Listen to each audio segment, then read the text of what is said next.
Bismillahirrahmanirrahim. Alhamdulillahi rabbil alamin. Allahumma salli wa sallim wa barik ala Muhammad wa ala ali Muhammad.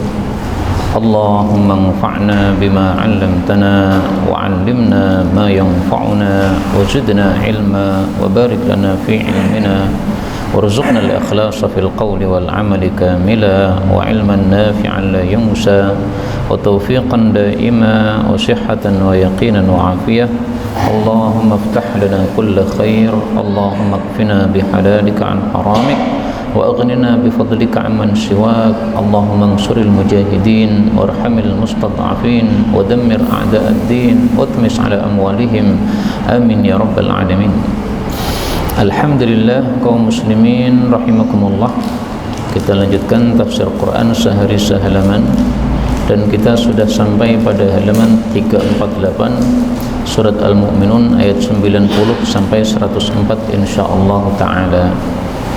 A'udzu billahi as-sami'il 'alim minasy syaithanir rajim min hamzihi wa nafthihi wa nafthihi. بل أتيناهم بالحق وإنهم لكاذبون ما اتخذ الله من ولد وما كان معه من إله إذا لذهب كل إله بما خلق ولعلى بعضهم على بعض سبحان الله عما يصفون عالم الغيب والشهادة فتعالى عما يشركون قل رب إما تريني ما يوعدون رب فلا تجعلني في القوم الظالمين وإنا على أن نريك ما نعدهم لقادرون ادفع بالتي هي أحسن السيئة نحن أعلم بما يصفون وقل رب أعوذ بك من همزات الشياطين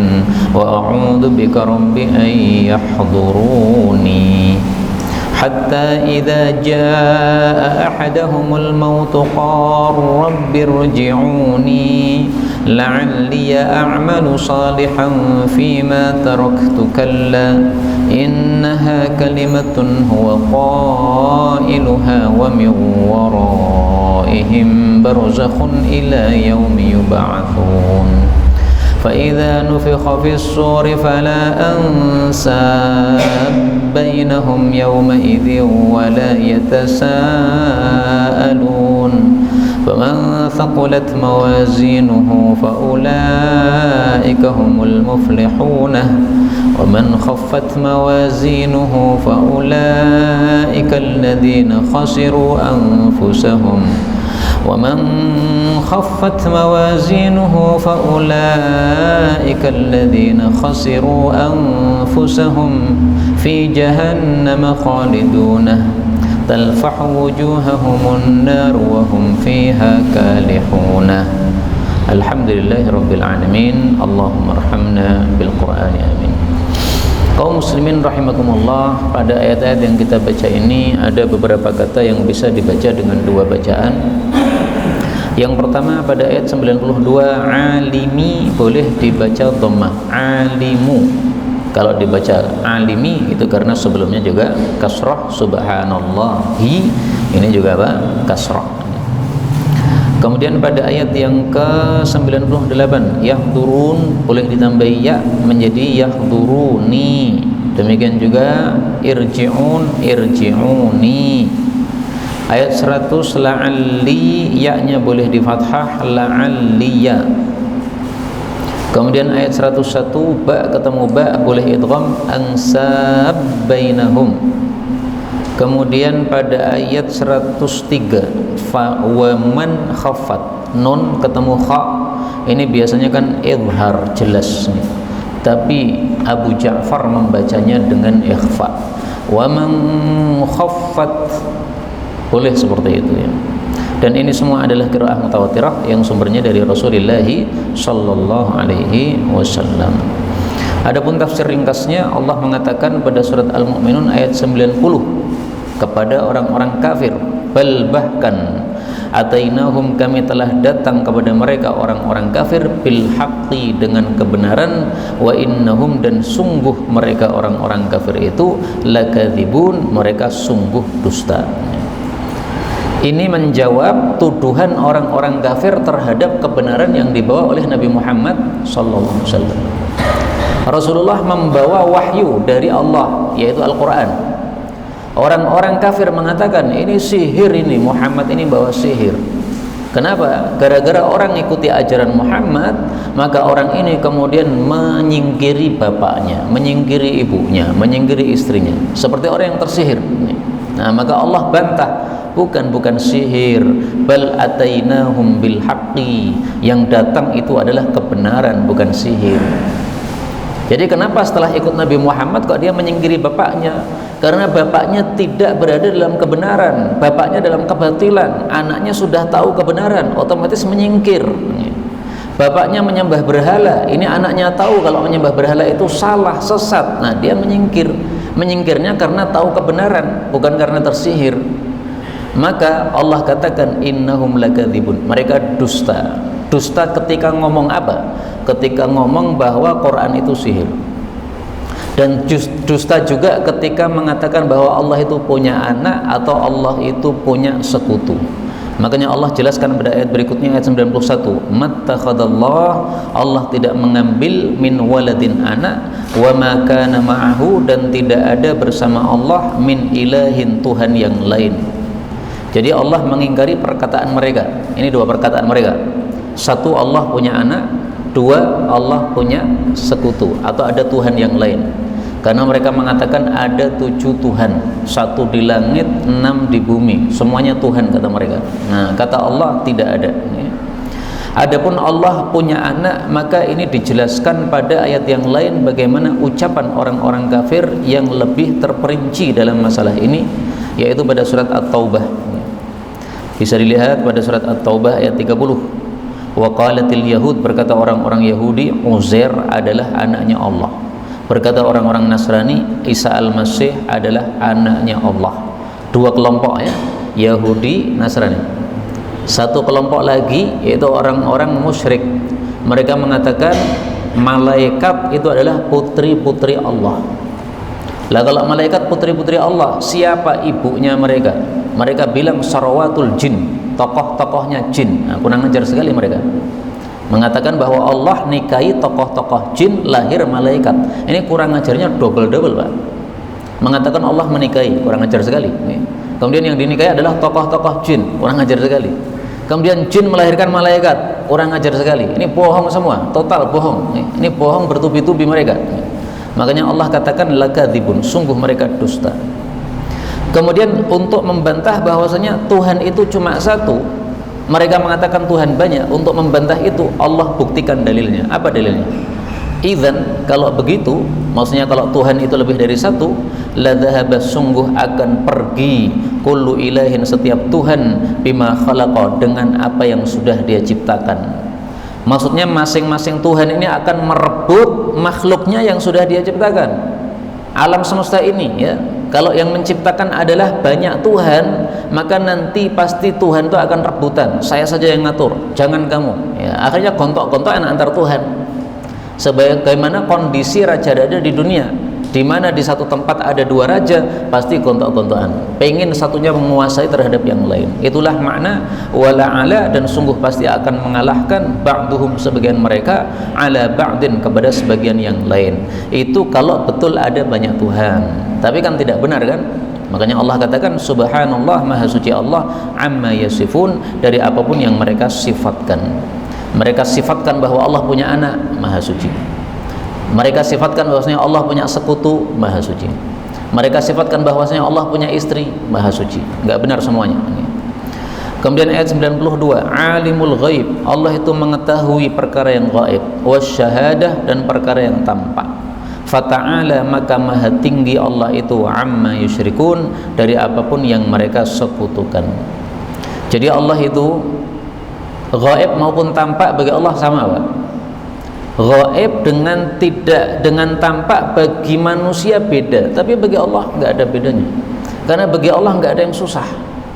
Allah kalau menghendaki sesuatu cukup pun selesai masalah, sehingga tidak ada sesuatu pun yang susah dan tidak ada yang mustahil dan tidak ada yang tersembunyi bagi Allah Subhanahu wa ta'ala. Masalah ini bahwasanya tidak ada sesuatu yang gaib bagi Allah Subhanahu wa ta'ala, ini sudah dijelaskan oleh Sayyidina Luqman dengan sangat indah sekali kepada putranya pada surat Luqman ayat 16. Ya bunayya, wahai anakku, innaha, sesungguhnya, in takum mithqala habbatin min khardal, kalau kamu punya amal seberat biji sawi, berarti sangat kecil sekali ya. Silahkan cari biji sawi berapa kecilnya. Fatakun fi sakhrah, lalu amal itu yang kecil itu di dalam dalam batu ya, tersembunyi. Au fis samawati, atau di langit, au fil ardi, atau di bumi, ya'ti bihallah, pasti Allah bisa mendatangkan amal itu karena Allah mengetahuinya. Maka mari kita memperbaiki amal kita. Kita kan masih kurang baik kan amal kita kan.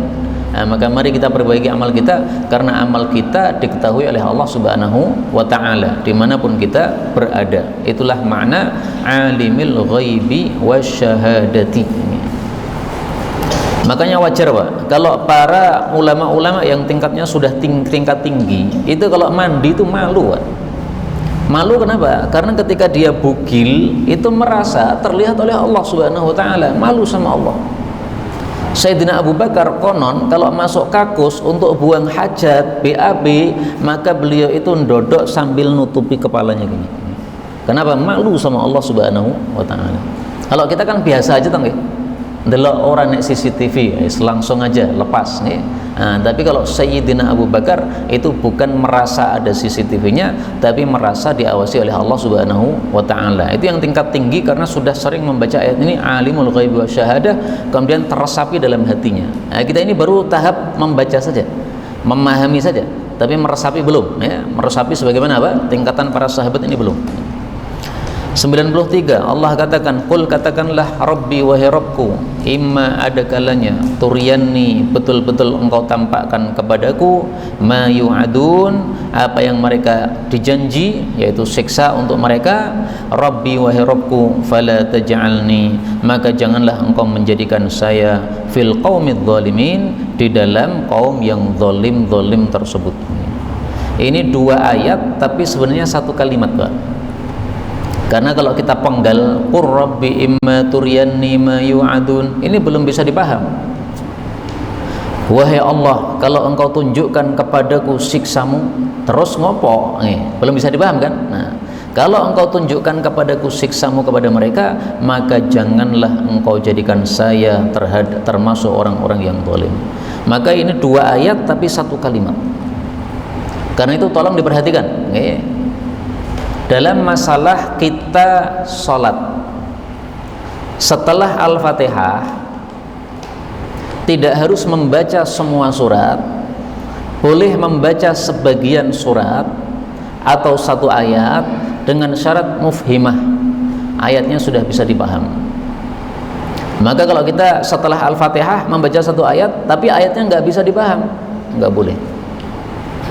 Misalnya waladhdallin amin, kemudian rabbi fala qur rabbi imma turiyanni ma yu'adun Allahu akbar, enggak boleh. Karena Anda membaca satu ayat tapi enggak bisa dipaham. Karena itu apa?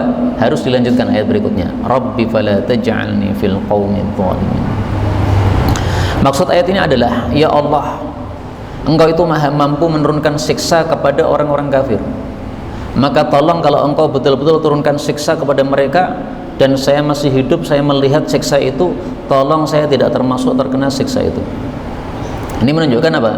Menunjukkan bahwasanya Allah kalau turunkan siksa maka mengenai semua orang, baik orang itu berbuat maksiat maupun tidak, kena semuanya. Di Solo ini kan ada bank riba atau apa? Ini seandainya Allah menyiksa Solo gara-gara riba, itu kita yang nggak ikut riba kena semua Pak. Misalkan Allah kirim guncang, gempa di Solo ini, ya semua akan kena. Karena siapapun yang berada di tempat tersebut, baik dia orang baik maupun dia orang jelek, pasti akan mengalaminya. Tapi tentu saja di mata Allah tetap berbeda. Seandainya ada gempa, kemudian ada yang mati dalam keadaan dia sholat, ini beda dengan orang yang mati dalam keadaan dia berada di bank. Banknya remuk, kemudian apa? dia mati di dalam bank dan dia transaksi riba, beda tentu saja, tapi tetap siksa itu mengenai semua orang yang ada di situ. Itulah yang disebutkan oleh Allah dalam ayat yang lain, wattaqu fitnatan la tusibanna alladzina zalamu minkum khassah. Surat Al-Anfal ayat 25. Takutilah satu fitnahan, satu siksaan yang tidak akan menimpa orang-orang yang zalim di antara kalian saja, tapi akan mengenai semuanya. Dan itulah sebabnya kenapa wajib nahi mungkar. Nahi mungkar itu tujuannya salah satunya untuk menolak siksa tersebut datang. Kalau di satu kampung tidak ada nahi mungkar sehingga kemaksiatan lancar, itu seolah-olah semuanya rela, Pak. Nah, kalau sudah semuanya rela, Allah murka. Tapi alhamdulillah masih ada nahi mungkar sehingga Allah tidak segera turunkan siksa kepada kita. Ini sebenarnya Solo ini disiksa oleh Allah, pantas, berhak. Kenapa? Ada riba dibiarkan. Mestinya nggak boleh ada izin mendirikan bank riba, itu sebenarnya nggak boleh mestinya, okay? Tapi kenapa Allah tidak turunkan siksa? Ya alhamdulillah, mungkin karena masih ada pengajian seperti ini, mungkin masih dijelaskan tentang haramnya riba. Ini nahi mungkar dan amar ma'ruf seperti ini menolak turunnya apa? Siksa dari Allah Subhanahu wa taala. Kemudian perhatikan, ada ayat yang mirip dengan ayat ini, Rabbi fala taj'alni fil qaumidz zalimin. Ayat yang mirip itu adalah pada surat Al-A'raf ayat 150. Rabbi imma turyanni ma yu'adun, kemudian wala taj'alni ma'al qaumidz zalimin, dan janganlah engkau menjadikan saya bersama kaum yang zalim, ya. Ayatnya maknanya sama tapi lafalnya beda. Kalau di surat Al-A'raf ma'al qaumidz zalimin, ini orang-orang zalim saya bersama mereka, jangan. Kalau di sini fil qaumidz zalimin, di tengah-tengah kaum yang zalim, sebenarnya maknanya sama. Karena itulah muncul kaidah mengatakan apa? Huruf-huruf jar, ya, fi ma'a, ini kan huruf-huruf jar, itu bisa satu sama lain saling menggantikan. Kemudian ayat 95, wa inna, dan sesungguhnya kami Allah ala atas an nuriyaka, untuk menampakkan kepada engkau wahai Nabi, mana'iduhum, apa yang kami janjikan kepada mereka yaitu siksa, laqadirun, sungguh kami mampu. Kalau Allah mampu menurunkan siksa kapan saja kepada mereka, pertanyaannya kenapa Allah tidak turunkan siksa? Jawabannya dua. Satu, Allah itu maha rahmat sehingga Allah masih memberikan kesempatan barangkali tobat sebelum turun siksa. Yang kedua, karena Allah sudah menetapkan bahwa siksa itu sudah ada jadwal atau skedul atau apa waktu turunnya, sudah ada. Sehingga karena sudah ada jadwalnya, enggak akan diubah oleh Allah Subhanahu wa taala. Dan ini sudah dijawab oleh Allah pada ayat yang lain sangat jelas. Surat Al-Ankabut ayat 53. Walaula ajalun musamma, kalau bukan karena adanya waktu yang sudah ditentukan tentang turunnya siksa, laja'ahumul adzab, pasti siksa segera turun pada mereka. Jadi Allah sudah menetapkan, siksanya turun tahun sekian, pada bulan sekian, hari ini. Maka karena sudah ada ketetapan, Allah membiarkan mereka minta segera. Mereka sebenarnya nantang berkali-kali sama Nabi Muhammad. Hei Muhammad, katanya turun siksa, sekarang nggak usah nunggu lama-lama. Nah, kita orang Muslim digitukan kan gregetan, Pak. Orang ngajar sekali orang-orang kafir ini, nantang siksa Allah Subhanahu wa taala. Tapi oleh Allah suruh sabar. Isbir, sabarlah kamu wahai Nabi sallallahu alaihi wasallam, jangan menggubris ledekan mereka tersebut. Karena itulah Allah mengatakan pada ayat 96, idfa', tolaklah, billati, dengan sikap yang hiya ahsan, dia itu lebih baik. Apa yang ditolak? As-sayyi'ah, keburukan. Yang dimaksud keburukan di sini adalah gangguan dari orang-orang kafir. Orang-orang kafir mengejek, mana turun siksa? Enggak ada siksa, kamu itu pendusta saja, pengibul saja. Nah, maka kata Allah, udah, itu as-sayyi'ah, keburukan-keburukan itu, gangguan-gangguan itu, tuduhan, ejekan itu tolak dengan cara yang baik saja. Apa yang dimaksud ahsan? Tolaklah dengan cara yang baik. Apa maksudnya? Satu, sabar. Yang kedua, a'rid, berpalinglah, alias tidak usah menggubris mereka. Dan ini disebutkan oleh Allah dalam banyak ayat. Misalnya Allah mengatakan, wa a'rid 'anil jahilin, berpalinglah dari orang-orang yang jahil, sehingga nggak usah meladeni orang-orang jahil. Kita hidup diciptakan oleh Allah untuk ibadah. Ketika kita ibadah kemudian diajak oleh orang-orang jahil, lanjut ibadah. Orang Indonesia mengatakan anjing menggonggong kafilah berlalu. Nah, kita ini diciptakan oleh Allah untuk ibadah. Seperti orang yang kafilah ini, dia tujuannya adalah berjalan, sehingga di tengah jalan ada yang mengganggu gak akan peduli. Di tengah jalan ada kerikil, gak akan dia berhenti ngambilin kerikil semuanya, gak mungkin, karena pasti akan berhenti perjalanannya. Nah, ibadah juga begitu, diganggu oleh orang-orang gak usah dipedulikan, terus lancar ibadah kepada Allah Subhanahu wa ta'ala. Nah, para ulama katakan bahwa ayat-ayat seperti ini sudah mansukh, sudah dihapus hukumnya dengan ayat perintah untuk berperang. Ini di awal-awal Islam, diajak oleh orang kafir, biarkan tetap ibadah. Tapi setelah pindah ke Madinah tidak dibiarkan lagi, angkat pedang lawan mereka. Kalau mengejek Allah, lawan mereka. Mengejek Quran, lawan mereka. Mengejek Nabi Muhammad SAW, lawan mereka. Nah, itu setelah turunnya apa? Ayat pedang. Tapi ayat ini tetap berlaku untuk kita, Pak, di mana kita menyikapi perbuatan orang-orang yang berbuat jahat kepada kita atau jahil kepada kita dengan cara yang baik seperti ini. Terutama dari kalangan kaum muslimin, sesama muslim diganggu oleh sesama muslim, nggak usah diladeni.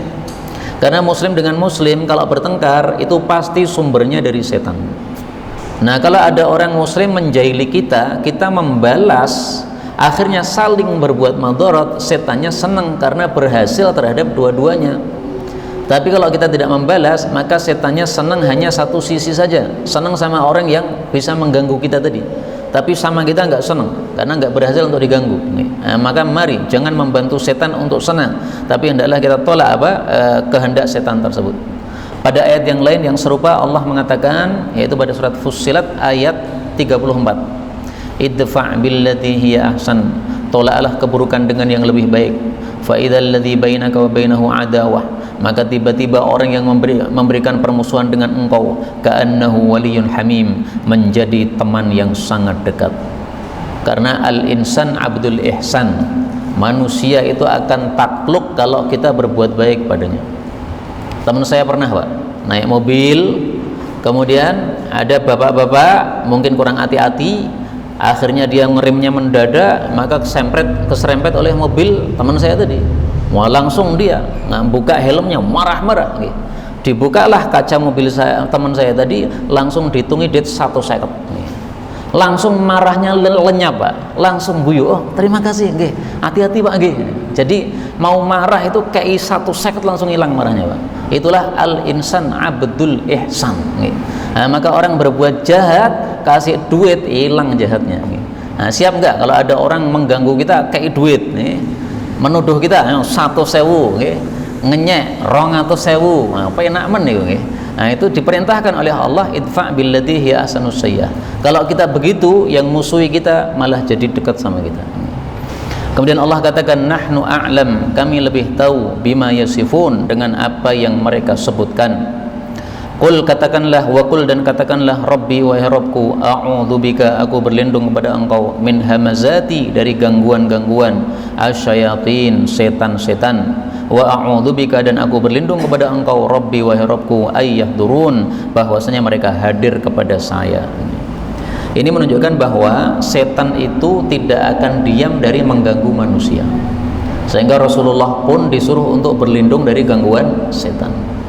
Padahal Rasulullah itu sudah terjaga oleh Allah, tidak mungkin bisa diganggu setan, tapi masih disuruh berlindung. Kenapa?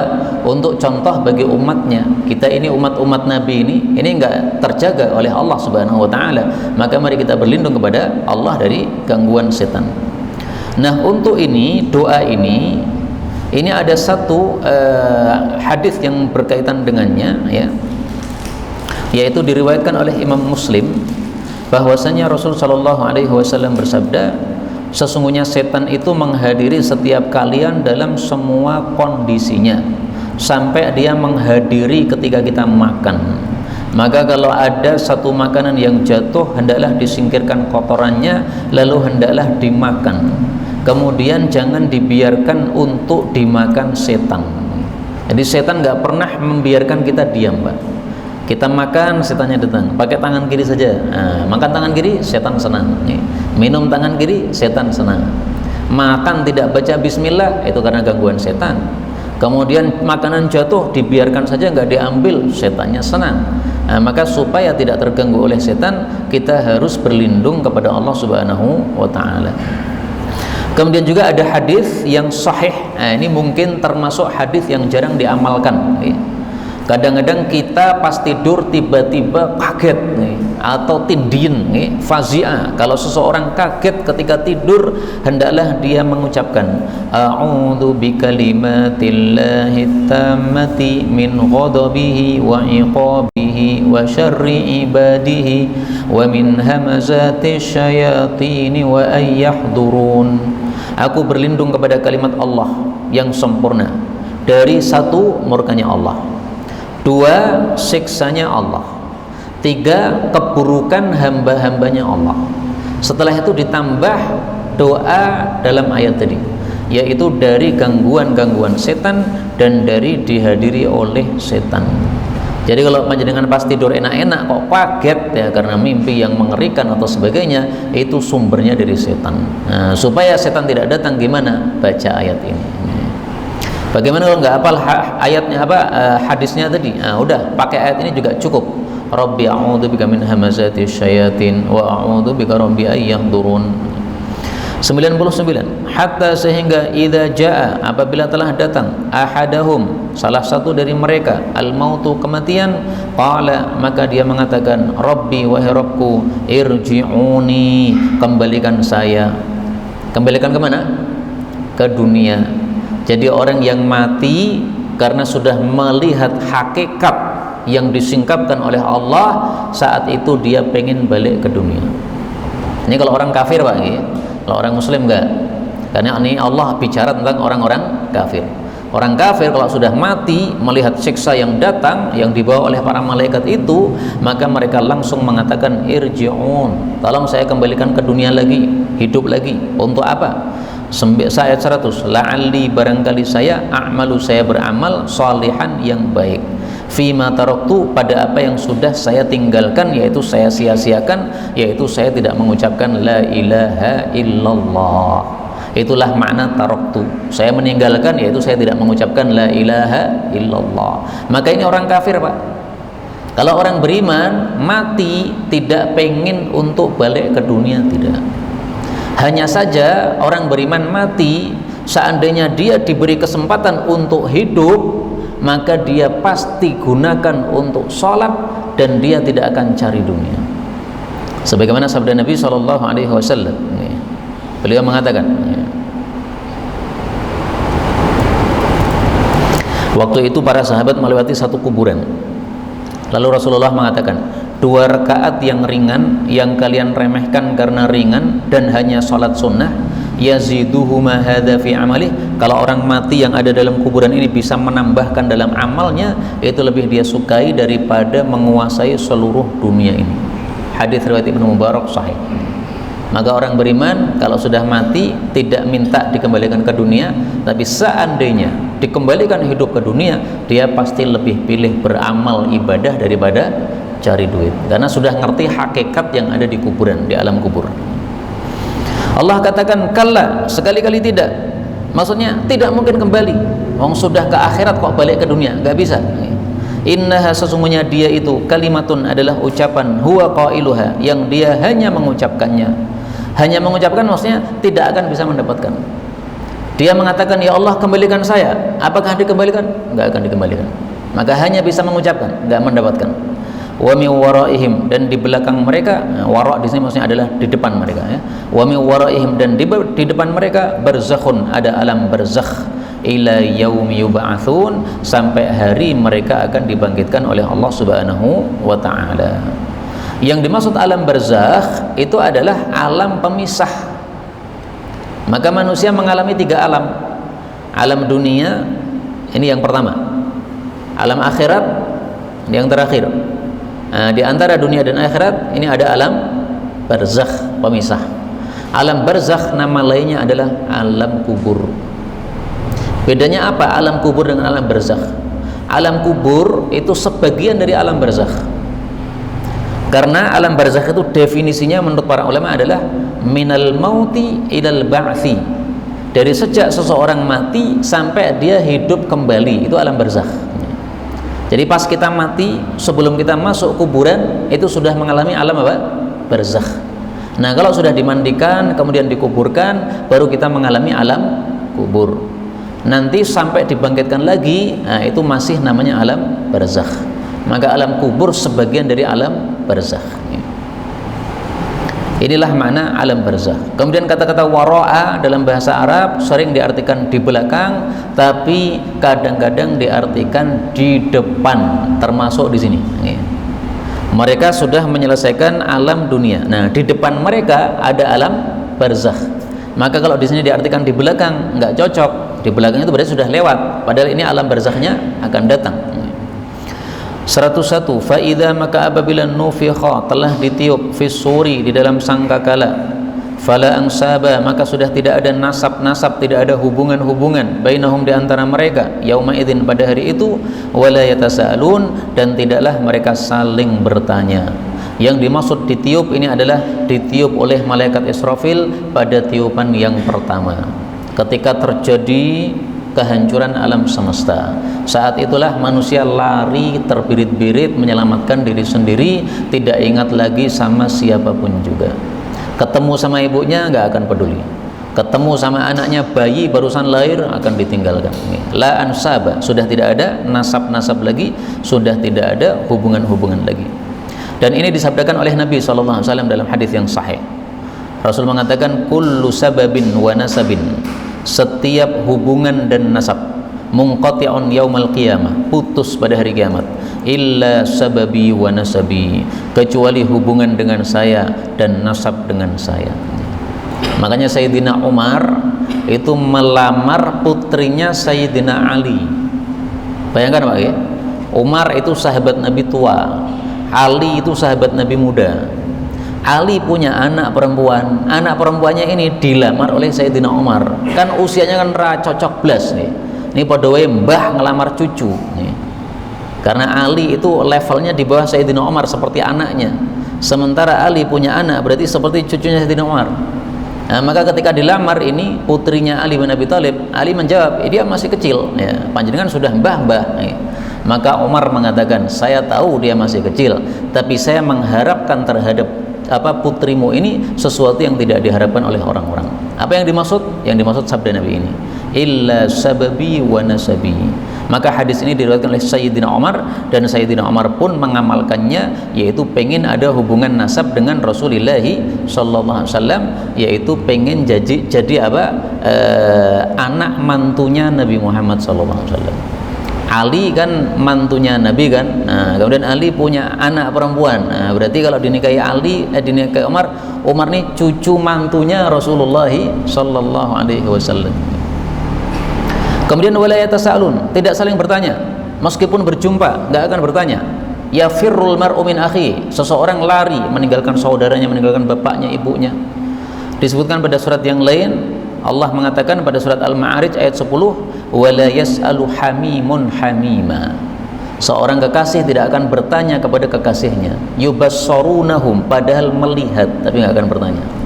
Itu kenapa? Karena sudah putus hubungan gara-gara kengerian yang dilihat pada hari kiamat tersebut. Allah menjelaskan bagaimana kondisi hari kiamat. Cuma ada dua kemungkinan. Ayat 102, faman thaqulat, maka barang siapa yang berat mawazinuhu, timbangan-timbangannya, faulaika, maka mereka itu merekalah al-muflihun, orang-orang yang beruntung. Jadi nanti di akhirat cuma ada dua kelompok. Kelompok yang beruntung yang masuk surga, kelompok yang buntung ini masuk neraka. Nah, maka yang dimaksud muflih, beruntung, ini adalah kalau dia selamat dari neraka masuk surga, ini untung. Bagaimana supaya bisa untung? Thaqulat mawazinu, harus berat timbangannya. Yang dimaksud timbangannya, timbangan amal baik. Amal kita ditimbang, catatan amal kita ditimbang, kita juga badan kita besok akan ditimbang oleh Allah Subhanahu wa taala. Tiga-tiganya ditimbang. Nah, kalau berat maka masuk surga. Karena itu mari kita terus-menerus melakukan amal kebaikan yang sudah bisa kita lakukan. Jangan ditinggalkan. Karena kalau ditinggalkan nanti lama-lama meretel amal-amal yang lain, Pak. Para ulama mengatakan lil hasanati akhawat walis sayyiati akhawat. Kebaikan itu punya saudara-saudara, keburukan juga punya saudara-saudara. Kalau kita berbuat baik, maka insya Allah akan muncul kebaikan-kebaikan yang lain. Berbuat buruk juga begitu, muncul keburukan-keburukan yang lain. Nah, kebaikan yang sudah berhasil kita lakukan, kalau dilepaskan, dia akan pretel yang lain-lain juga. Maka dijaga terus-menerus, sholat jamaah dijaga terus-menerus, baca Quran setiap hari dibaca terus-menerus, menghadiri pengajian dibaca terus-menerus. Tidak harus ngaji di sini, dimanapun juga terserah. Yang penting jangan hidup ini tanpa menambah ilmu agama kita. Harus ada tambahan ilmu agama. Saya di sini bicara, Pak, tapi di tempat yang lain saya mendengarkan. Kenapa? Saya juga butuh ilmu agama. Sebagaimana semuanya butuh ilmu agamanya semuanya. Nah, tapi ada satu hadis yang menyenangkan kita. Rasulullah mengatakan, "Laisa syai'un athqal fil mizan." Tidak ada yang lebih berat dalam timbangan seseorang minal khuluqil hasan, daripada akhlak yang baik. Jadi untuk mendapatkan keberuntungan di akhirat, akhlak yang baik ini paling penting. Dia tidak berilmu, dia tidak ahli ibadah, tapi akhlaknya baik. Nah, ini nanti timbangannya berat. Kalau timbangannya berat, maka masuk surga. 103. Wa man khaffat, dan barang siapa yang ringan mawazinuhu, timbangan-timbangannya, fa ulaika, maka mereka itu adalah alladzina, orang-orang yang khasiru, mereka telah merugikan anfusahum, diri-diri mereka sendiri. Kenapa merugikan diri sendiri? Karena fi jahannam, berada di dalam neraka jahannam, khalidun, mereka kekal. Maka ini maksudnya adalah orang-orang kafir. Orang-orang kafir amalnya yang baik ringan. Ringan maksudnya nol, nggak ada. Kenapa? Kebaikan orang kafir tidak diterima oleh Allah Subhanahu wa ta'ala. Jadi seberapapun perbuatan baik mereka, kalau ditimbang di akhirat, itu nggak ada nilainya.